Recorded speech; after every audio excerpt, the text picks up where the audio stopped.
گوتم بدھ 483 تا 563 قبل مسیح۔ گوتم بدھ کا اصل نام شہزادہ سدھارتھ تھا۔ وہ بدھ مت کا بانی ہے جو دنیا کے عظیم مذاہب میں سے ایک ہے۔ سدھارتھ کپل وستو کے راجا کا بیٹا تھا جو نیپال کی سرحدوں کے نزدیک شمالی ہندوستان کا ایک شہر ہے۔ سدھارتھ، جس کی ذات گوتم اور قبیلہ شاکیہ تھا، نیپال کی موجودہ سرحدوں کے بیچ لمبائی کے مقام پر 563 قبل مسیح میں پیدا ہوا۔ 16 برس کی عمر میں اس کی شادی اس کی ہم عمر امزاد سے ہوئی۔ شاہی محل میں پرتعیش ماحول میں اس کی پرورش ہوئی، تاہم وہ خود اس ماحول کا خوگر نہیں ہوا۔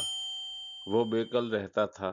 اس نے مشاہدہ کیا کہ بیشتر انسان غریب ہیں اور اس محرومی کے سبب مسلسل ابتلاؤں میں گھرے رہتے ہیں۔ حتیٰ کہ اہل ثروت بھی اکثر مایوس اور ناخوش رہتے ہیں۔ نیز ہر شخص بیماری کا شکار ہوتا اور آخرکار مر جاتا ہے۔ قدرتی طور پر سدھارتھ نے غور کیا کہ کوئی کیفیت ایسی بھی ہے جو ان عارضی مسرتوں سے جو بالآخر موت اور بیماری سے پامال ہو جاتے ہیں مورا ہو۔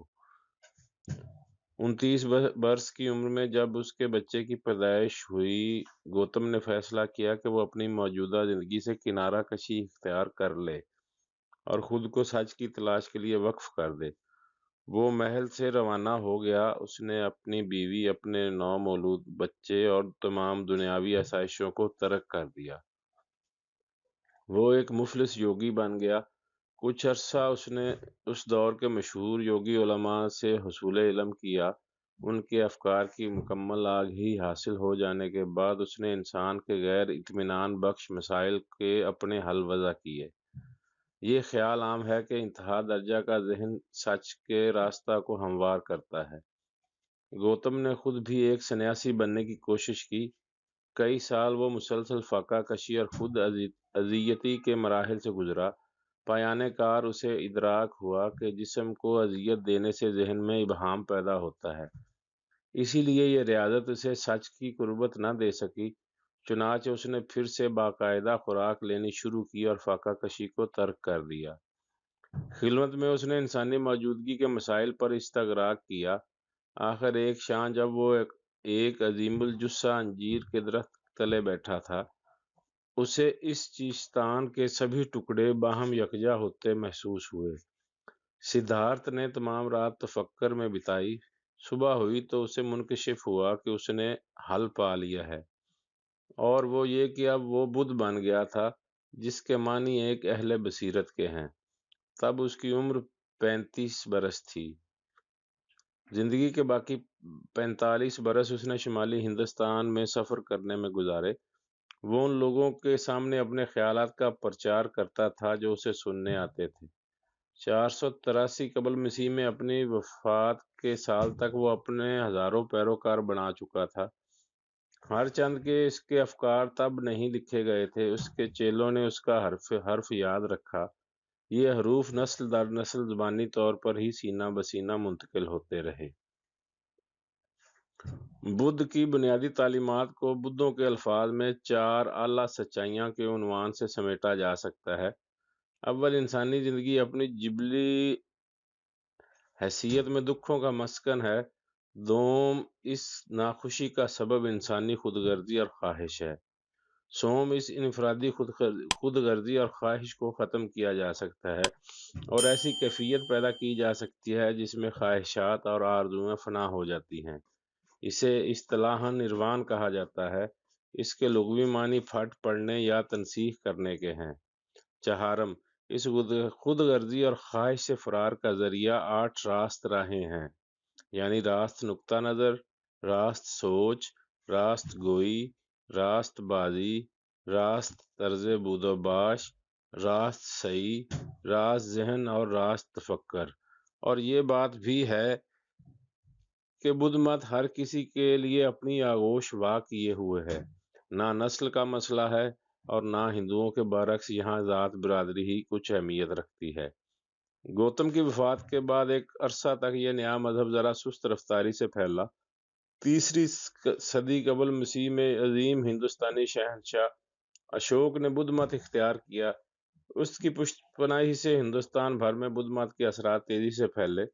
بدھ مت ہندوستان سے باہر بھی مقبول ہوا۔ یہ جنوب میں سیلون تک پھیلا اور مشرق میں برما تک۔ وہاں سے بڑھ کر جنوبی ایشیا میں اس نے اپنے قدم جمائے اور ملایا تک پھیلا، اور پھر آگے علاقے میں سرایت کر گیا جسے اب انڈونیشیا کہا جاتا ہے۔ بدھ مت کے اثرات شمالی علاقوں میں بھی مرکزم ہوئے۔ یہ تبت پہنچا اور آگے شمال کی طرف افغانستان اور وسطی ایشیا تک اس کے پیروکار پھیل گئے۔ اس نے چین میں بھی جگہ بنائی جہاں اسے بڑی پذیرائی ملی۔ یہاں سے آگے جاپان اور کوریا میں اس نے اپنے پیروکار پیدا کیے، لیکن ہندوستان میں ہی یہ مذہب 500 عیسوی کے بعد تنزل کا شکار ہونے لگا اور 1200 عیسوی تک یہ سمٹ کر بہت مختصر طبقے تک باقی رہ گیا۔ دوسری جانب چین اور جاپان میں بدھ مت ایک بڑے مذہب کی حیثیت سے موجود رہا۔ تبت اور جنوبی ایشیا میں کئی صدیوں تک اس کی اہمیت میں چنداں تخفیف نہ ہوئی۔ بدھ کی موت کے کئی صدیوں بعد تک اس کی تعلیمات کو ضابطۂ تحریر میں نہیں لایا گیا۔ قدرتی طور پر یہ مختلف مسالک میں منقسم ہونے لگا۔ اس کی دو اہم شاخیں ہیں: تھروید جو جنوبی ایشیا میں مقبول ہے اور جسے مغربی حکماء بدھ کے حقیقی تعلیمات کے قریب ترین مانتے ہیں۔ دوسری شاخ مہایانا کہلاتی ہے، جس کے پیروکار تبت، چین اور شمالی ایشیا میں اکثریت میں ہیں۔ دنیا کے عظیم مذاہب میں سے ایک کے بانی کی حیثیت سے بدھ کو اس فہرست کے ابتدائی ناموں میں جگہ ملنی چاہیے تھی۔ اس وقت دنیا بھر میں قریب 200 ملین بدھ موجود ہیں۔ اس کے مقابلے میں مسلمانوں کی تعداد 500 ملین اور عیسائیوں کی 1 بلین سے بھی زیادہ ہے۔ اس سے یہ امر مترشح ہوتا ہے کہ بدھ نے حضرت محمد صلی اللہ علیہ وآلہ وسلم اور یسوع علیہ السلام کی نسبت کم لوگوں کو متاثر کیا۔ تاہم پیروکاروں کی تعداد میں اختلاف غلط فہمیاں پیدا کر سکتا ہے۔ ہندوستان میں بدھ مت کے بے اثر ہو جانے کی ایک وجہ تو یہ ہے کہ ہندو مت نے اس کے کئی ایک نظریات اور اصول خود اپنا لیے۔ چین میں بھی لوگوں کی ایک بڑی تعداد جو خود کو بدھ مت کا پیروکار نہیں کہلواتی، بدھ مت کی تعلیمات سے متاثر ہے۔ عیسائیت یا اسلام سے قطع نظر بدھ مت ایک بہت مضبوط امن پسندانہ اسرار کا حامل مذہب ہے۔ عدم تشدد پر بدھ مت کے اسرار نے بدھ ملکوں کی سیاسی تاریخ میں اہم کردار ادا کیا ہے۔ اکثر یہ کہا جاتا ہے کہ اگر یسوع زمین کی طرف لوٹ آئے تو وہ ان متعدد رسومات و عبادات پر ششدر ہو جائے گا جو اس کے نام کی آڑ میں روا رکھی جا رہی ہیں۔ مسیحیت کے پیروکار کہلائے جانے والے افراد کے مسالک کے بیچ خونی فسادات دیکھ کر وہ خوف زدہ ہو جاتا۔ بدھ بھی یہاں آ کر ان متعدد نظریات پر حیران ہوگا جو اس کے نام سے منسوب کیے جا رہے ہیں، جبکہ بدھ مت کے متعدد مسالک ہیں اور یہ ایک دوسرے سے شدید اختلافات رکھتے ہیں۔ لیکن بدھ مت کی تمام تاریخ ان خونی مذہبی جنگوں کی تو مثال نہیں ملتی جو مسیحی یورپ میں وقوع پذیر ہوئیں۔ اس حوالے سے گوتم بدھ کی تعلیمات نے اپنے پیروکاروں کو عیسائیت کے پیروکاروں کی نسبت زیادہ شدت سے متاثر کیا۔ گوتم بدھ اور کنفیوشس نے دنیا میں برابر طور پر اپنے اثرات چھوڑے۔ دونوں کا دور بھی ایک ہی بنتا ہے، نہ ہی ان کے پیروکاروں کی تعداد میں کچھ زیادہ فرق ہے۔ میں نے بدھ کو کنفیوشس سے 1 درجہ زیادہ دینے کا فیصلہ اس بنیاد پر کیا ہے کہ اول چین میں اشتمالیت پسندی کے عروج نے گویا کنفیوشس مت کے اثرات کو ختم ہی کر دیا۔